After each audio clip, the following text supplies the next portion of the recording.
Welcome to Phoenix Podcast, hosted by Amin Moinian, where we deep dive into economics and politics. Today we're going to be exploring something pretty interesting. It's the relationship between free market economics Oh, yeah. and conservatism.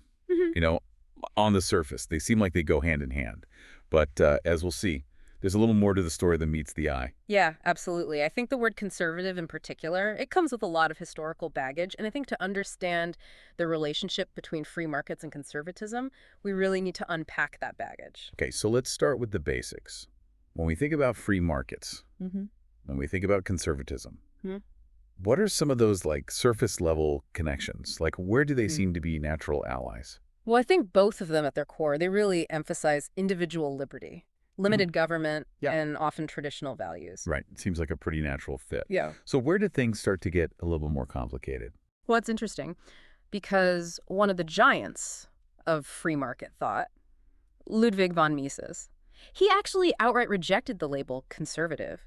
He lays out his reasoning in a 1954 letter to a guy named John Bildungsbert. Well, hold on. So we're talking about Ludwig von Mises, one of the foremost thinkers Yeah. when it comes to free markets. And he didn't consider himself a conservative. I got to know more about this. What was his reasoning there? Well, his main argument was that conservatism basically boils down to resisting change, preserving whatever the status quo is. Okay. And that can be a real problem for something as dynamic as a free market. Because free markets are constantly evolving. They're all about innovation and sort of this creative destruction, adapting to new circumstances. Yeah. So saying we want to conserve things could actually be a detriment in a truly free market system. Yeah, I think that's a really good point. If you think about what it means to conserve something, it really depends what you're trying to conserve.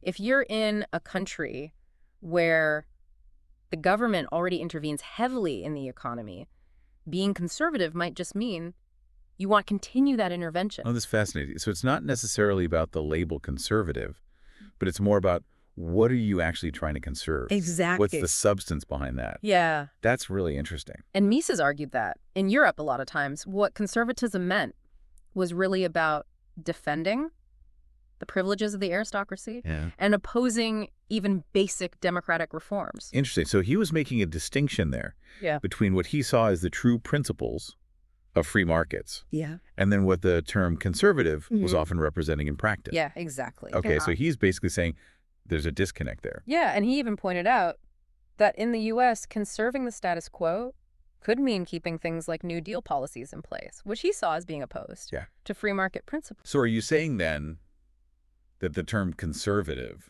is inherently problematic when it comes to talking about free markets? I would say problematic necessarily, but Mises definitely saw a potential conflict there. He felt like that label was often used to defend existing power structures and resist the kind of creative destruction that's essential for a free market to thrive. So how do we reconcile that? Because there are a lot of people out there who identify as conservative, and they also support free market principles.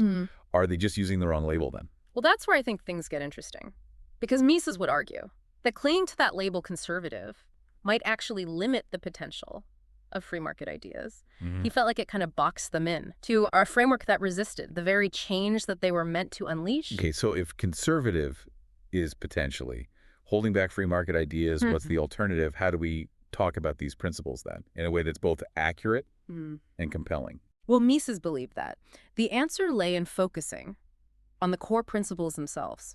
So things like individual liberty, limited government, property rights, these ideas. He saw them as universal, transcending specific political labels. Okay, so instead of getting bogged down in this whole conservative versus liberal, we should just focus on the timeless values that underpin a free society. And by doing that, you can connect with people from all sorts of different backgrounds. Yeah, and I think it's about finding common ground based on this shared desire for a just and prosperous society. But isn't that a bit idealistic? The political landscape these days, it feels very polarized. Yeah. Can we really have those kinds of conversations across ideological divides? It's definitely a challenge, but Mises believed that it was essential.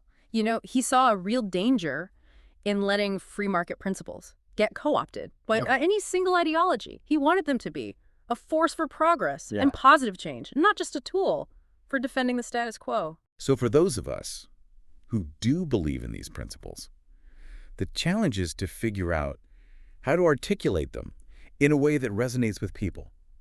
from all sorts of different backgrounds and persuades them on their merits. Absolutely. It's about making a compelling case for individual liberty, for limited government, and explaining how those principles can lead to a better future for everybody, regardless of their political affiliation. That makes sense. But wouldn't it be easier to just stick with familiar labels like conservative or libertarian?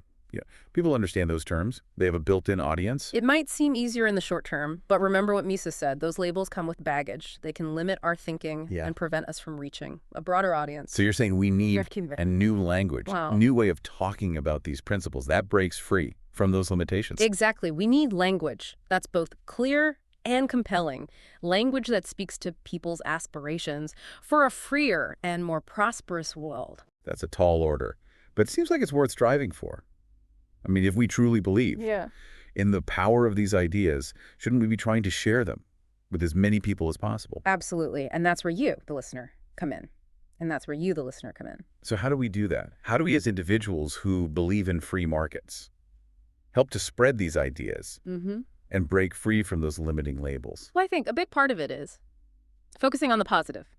Instead of just critiquing government intervention, let's showcase the amazing things that can happen when people are free to innovate and create. So like highlighting success stories of entrepreneurship or how free markets can help to lift people out of poverty. Exactly. Tell those stories. Show how free markets empower individuals and lead to a more dynamic and prosperous society.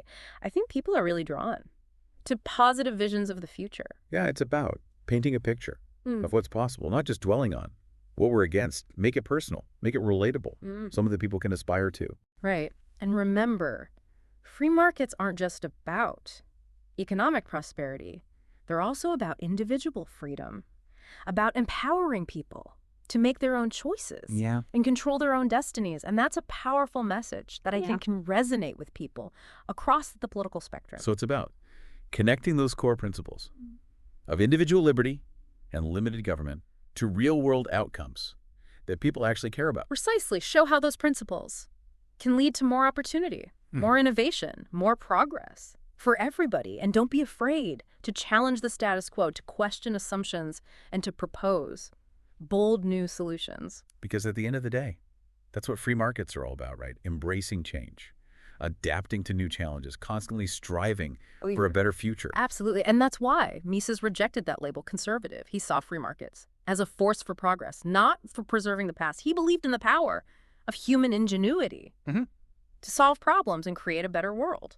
That's a vision worth fighting for, wouldn't you say? I think so. And it starts with each of us sharing these ideas, engaging in these thoughtful conversations, and building a movement for a freer and more prosperous future. I couldn't agree more. So to our listeners, I'll leave you with this. What role will you play in shaping that future? How will you help to unleash the power of free markets and build a world where everyone has the opportunity to thrive, and build a world where everyone has the opportunity to thrive? That's a great question and really gets at the heart of why we're having this conversation today. So I want to thank you for coming on the show and sharing your insights. And to our listeners, I hope this has given you some food for thought about the relationship between free markets and conservatism. Remember, it's not always as simple as it might seem on the surface, and there's a lot of nuance there to unpack. So as you go about your day to day, think about those core principles of individual liberty, limited government, and how they can be applied to create a more just